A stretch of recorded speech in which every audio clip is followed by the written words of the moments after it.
Dan dari dulu saya memang melakukan pengobatan orang yang mengalami gangguan kejiwaan, sering pusing, atau bahkan usaha yang macet. Bahkan tentang keselamatan itu dari zaman dulu, dari awal-awal saya belajar ilmu hikmah, itu memang menggunakan air masjid. Dan dari pertama padepokan sebelum menjadi pondok pesantren itu pun juga menggunakan air masjid atau 7 air masjid. Karena masjid itu rumah Allah. Jadi orang yang beriman itu harusnya senang datang ke masjid. Makanya panjenengan semuanya saya ajak ke masjid ini untuk belajar menata hati supaya senang datang ke masjid. Atur mawon untuk semuanya. Mandi dulu ya. Sedekah dulu ke masjid, bawa uang Sofyan.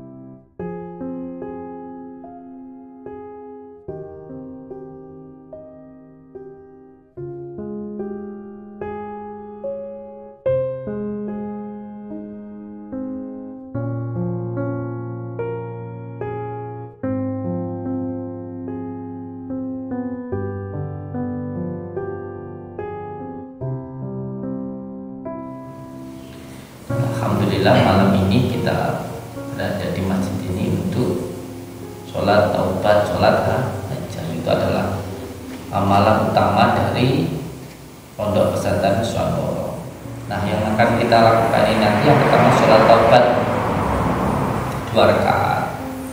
Nanti di sujud yang terakhir baca la ilaha illa anta subhanaka inni kuntu minadz dzalimin. Di rakaat yang kedua.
Apa?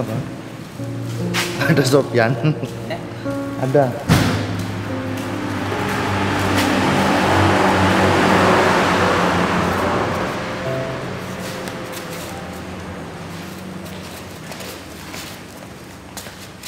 Oh iya, Sofyan, lamana aku ke Pak Nur.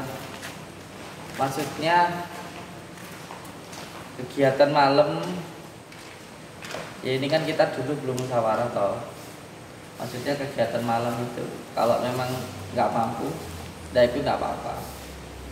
Karena kalau pagi itu kayak kemarin malam tuh, kan malam kan sampai full. Nah itu maksudnya supaya kalau pagi terpas ada tamu mau beli madu terus mau beli minyak itu biar ada ya yang ini sudah tak sampaikan ke Pak Rete biar bisa saling memahami lah, karena kalau nanti tamu pagi nggak ada yang madu kan dikasih ya gitu ya Teh ya. Siapa? Kalau udah ngomong kan enak, kadang-kadang kita ini hanya butuh ngomong saja, itu kalau nggak dilakukan ya salah paham gitu.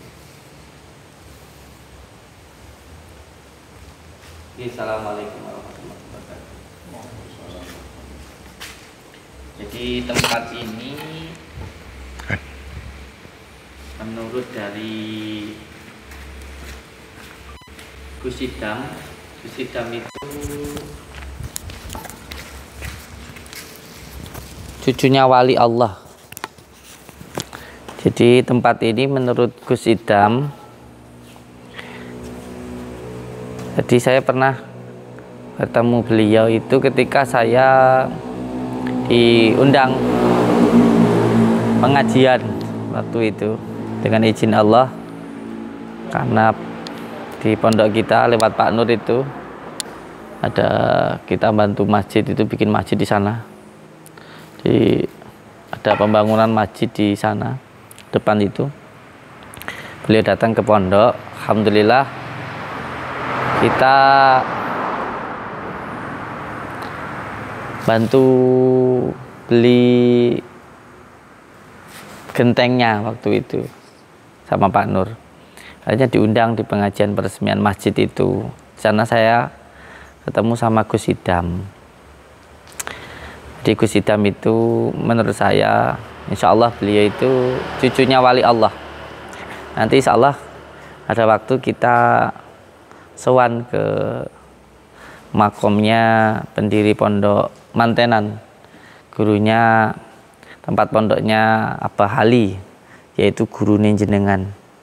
Ya, nanti kita akan untuk ziarah ke makomnya gurunya Abah Hali atau gurunya panjenengan semuanya, guru kita semua ini sebagai pengasuhnya pondok pesantren Nuswantoro. Kalau saya itu apa? Saya itu hanya ini saja, hanya pembinanya saja. Dan sebelum itu memang saya pun juga sering ke sini. Jadi di pengajian itu Gus Idam waktu itu ada orang dari Kalimantan yang sering kebingungan beliau itu. Terus sama Gus Idam waktu pengajian di sana itu menyarankan untuk mandi, tapi mandinya harus di sini, yaitu di masjid ini.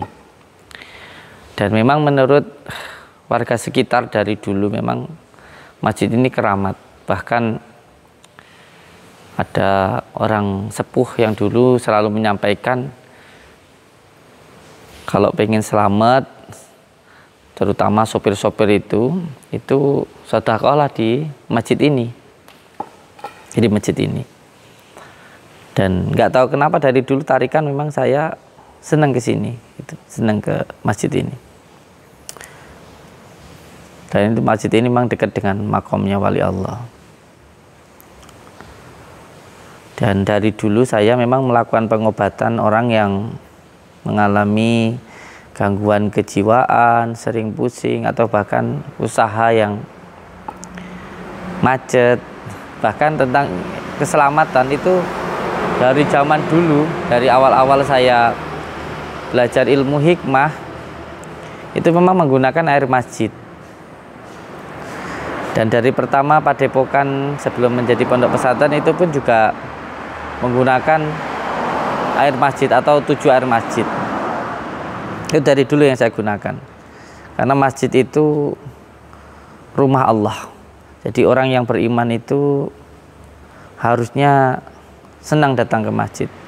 Jadi kalau orang itu benar-benar beriman itu senang datang ke masjid. Jadi kalau kita jarang atau nggak senang ke masjid, berarti ada masalah dengan iman kita. Makanya panjenengan semuanya saya ajak ke masjid ini untuk belajar menata hati supaya senang datang ke masjid. Bahkan orang-orang yang datang ke tempat saya pasti saya suruh untuk datang ke masjid, yaitu untuk sedekah ke masjid, sholat di masjid, karena memuliakan masjid, meramaikan masjid itu sangat penting sekali. Banyak orang yang jasadnya utuh yang mendapatkan kemuliaan dari Allah itu karena sering datang ke masjid. Bahkan Mbah Yai saya pernah bercerita, ada makom yang dibongkar karena pembangunan jalan tol, itu jasadnya utuh, wangi, malah tambah muda. Ketika diteliti ternyata beliau itu seorang wanita janda yang suka jamaah di masjid, jadi terutama sholat subuh. Jadi sholatnya itu 5 waktu ke masjid. Jadi ini penting sekali, makanya sampean saya ajak ke masjid ini sebagai pembelajaran bahwa banyak sekali barokahnya, apalagi ini rumah Allah. Pokoknya intinya tempat yang digunakan untuk sholat, untuk sholawat itu mendatangkan rahmat. Tapi kebalikannya, tempat yang digunakan untuk maksiat itu pun juga akan melaknat diri kita. Ini terutama ini, dolenya ini. Nanti mandi di sini, saya mandikan. Ini dari Kalimantan. Ini ada masalah ini, harus di ini dulu. Di ruqyah ya. Ini nanti kalau bisa istiqomah 7 malam sholat mandi di sini. Atur mawon untuk semuanya. Mandi dulu ya, sedekah dulu ke masjid, bawa uang Sopyan. Amin.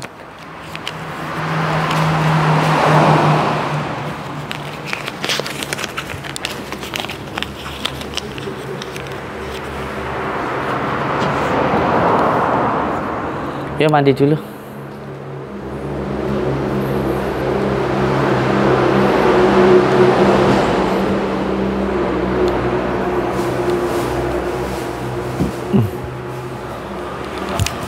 Nah, lihat ini tempat mandinya sangat asik sekali, karena ini tempat mandinya seperti di zaman kita mondok-mondok dulu itu loh, di pondok-pondok lama lawas itu kan kebanyakan kayak gini. Nanti di tempat kita juga bikin kayak gini lah. Nanti tolong sampaikan ke Mbah Nung kalau apa minta dibikinkan tempat mandi yang seperti ini gitu ya, nanti ya. Jadi tempat seperti ini adalah, ya sini. Dicopot bajunya, dicopot. Bawa salin toh. Jadi nggak apa-apa nggak dicopot kalau bawa salin. Jadi tempat seperti ini tempat mandi untuk zaman kita wudhu kolah namanya di pondok-pondok lama dulu. Di sini.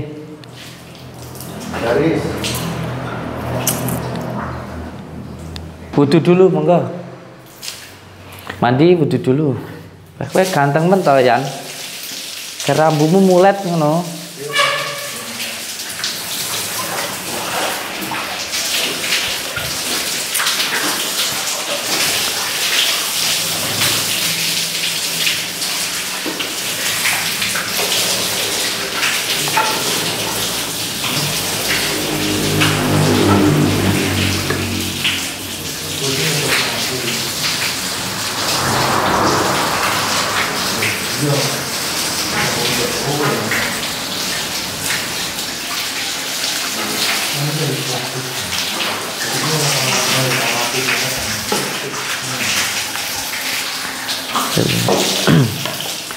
Assalamualaikum warahmatullahi Nabi wa rahmatullahi wabarakatuh. Assalamualaikum. Asyhadu an la ilaha illallah. Niat insun mandi dengan air qudratullah, Nur Muhammad, Nur Allah. Air yang netes kepala bisa mungkin ditelan ya. Yang netes ditelan.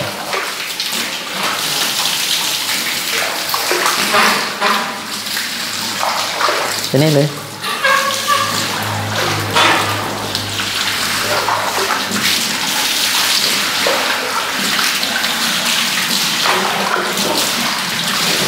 Allahumma salli ala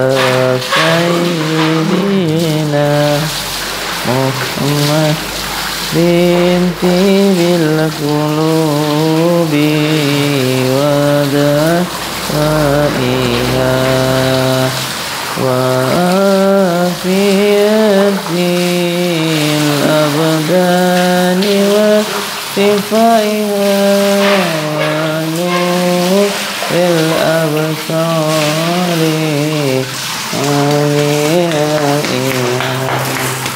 وعلى آله وصحبه.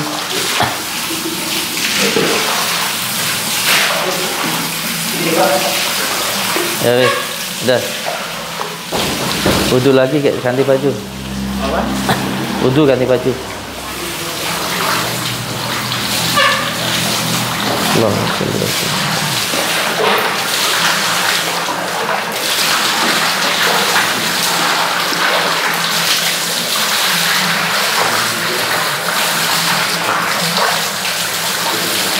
Gila dimandain mangap-mangap iki.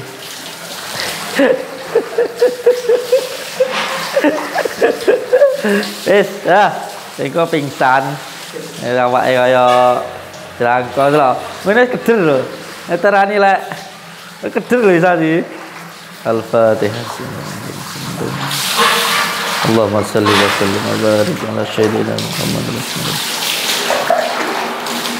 Kepalanya pukul. Kepalanya gini. Ayo. Kepalanya dipukul, kepalanya pak ini. Nah, terus ini kayak tangan dua, kepala.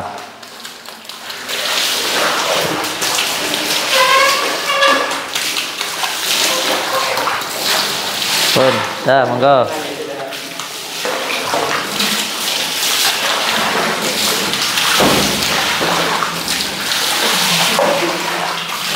Dah.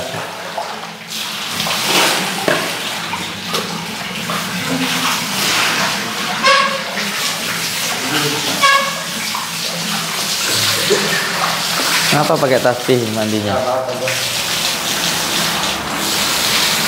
Kepalanya pukul. Kepala pukul gini. Ayo, tangan dua. Nah, ini juga sini. Nah, kepala.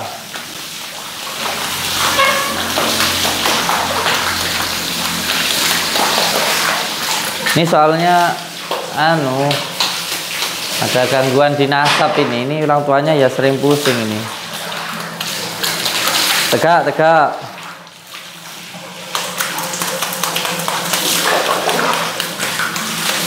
Ini sebenarnya pada mbak ulil loh ini.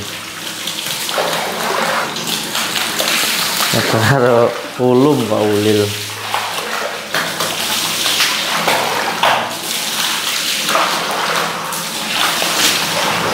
Yes.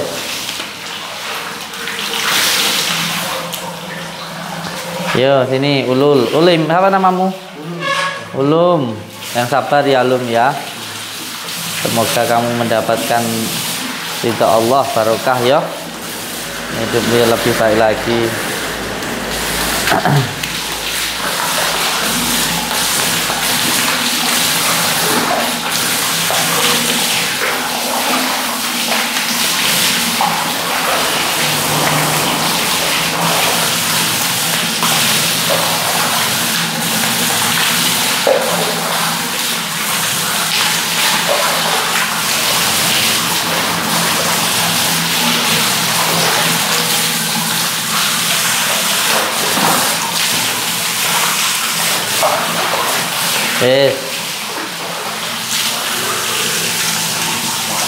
Hon.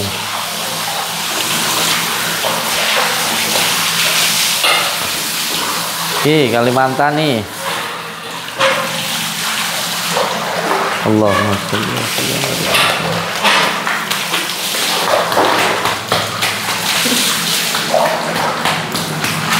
Mulai masak orang teh nang omah teh. Tasa masak dhewe urung nang mburi. Wes.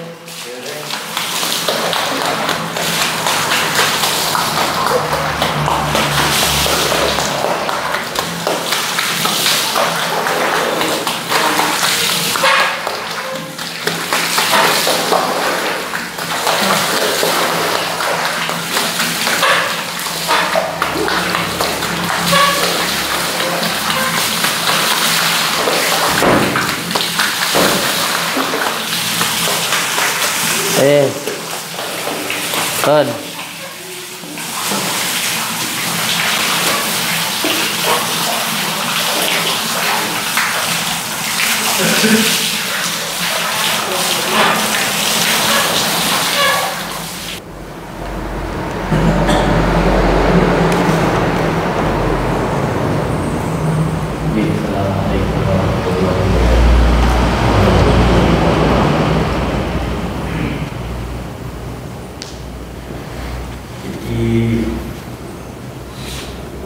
Yang namanya sholat di masjid apalagi untuk belajar ilmu hikmah supaya tidak stres, dan juga untuk pelaku usaha yang namanya datang ke masjid, terutama untuk sholat di masjid, mandi di masjid itu sangat bagus sekali, karena barokahnya itu sangat banyak dibagi panjenengan semuanya yang ingin hidupnya penuh dengan barokah, dihindarkan dari segala musibah, diberi kemudahan dalam setiap usaha. Itu istiqomahkan untuk datang ke masjid, sholat di masjid, mandi di masjid, sedekah di masjid, itu istiqomah, karena masjid ini adalah rumah Allah, dan rumah Allah itu Baitullah.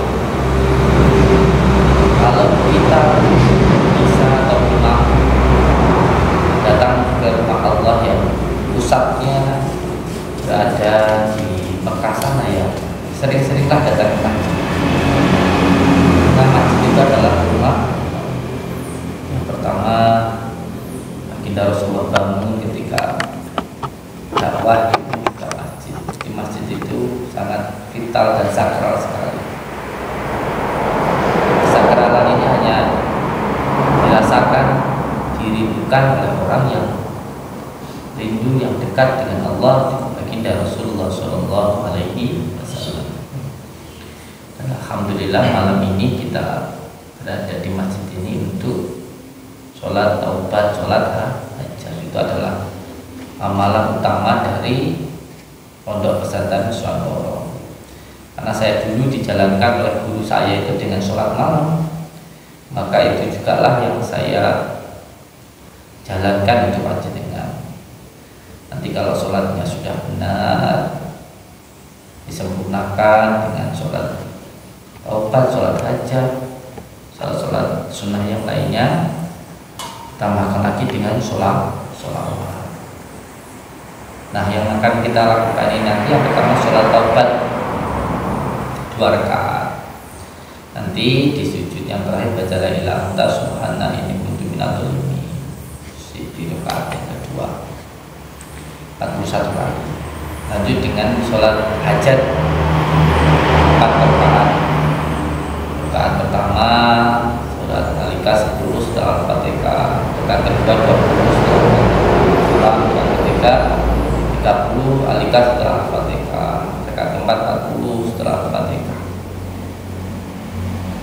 Saya yakin walaupun mungkin dengan sekarang repotan, kelelahan, capek, beban, tapi suatu saat nanti panjenengan akan tahu bahwa ini barokahnya sangat besar sekali.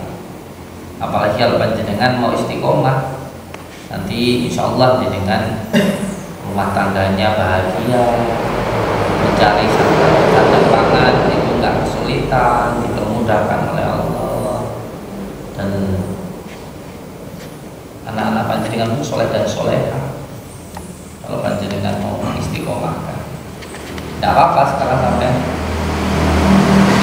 ya paksa, ya beban tidak masalah. Tapi nanti panjenengan akan tahu bahwa beban ini ternyata sangat meringankan di dalam kehidupan panjenengan ke depan. Amin ya rabbal alamin. Suatu saat panjenengan akan bersyukur karena sekarang ini terpaksa untuk sholat malam. Suatu saat panjenengan akan merindukan di mana saat panjenengan itu diberikan kesempatan untuk bisa sholat malam.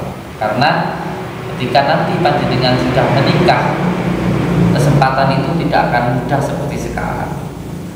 Apalagi orang yang jarang tirakat, ujiannya berat, disibukkan dengan pekerjaan, kebutuhan, dan belum tentu kita mampu untuk mencukupi kebutuhan itu kalau kita tidak dekat dengan Allah. Tapi kalau sama mulai tirakat dari sekarang, kebutuhan jenengan ke depan itu akan sangat dimudahkan oleh Allah Subhanahu wa taala. Sama istiqomah kan sholat malam. Nanti kebutuhan jenengan itu akan dicukupkan oleh Allah. Jadi saya itu siapa orang yang menyibukkan hidupnya dengan Allah, dengan pikir malam, dengan sholawat, banyak menyibukkan hidupnya itu dengan Allah, maka Allah itu akan memberikan melebihi dari apa yang kita minta. Nah, semoga ini semua bisa menjadi giroh buat penjenengan.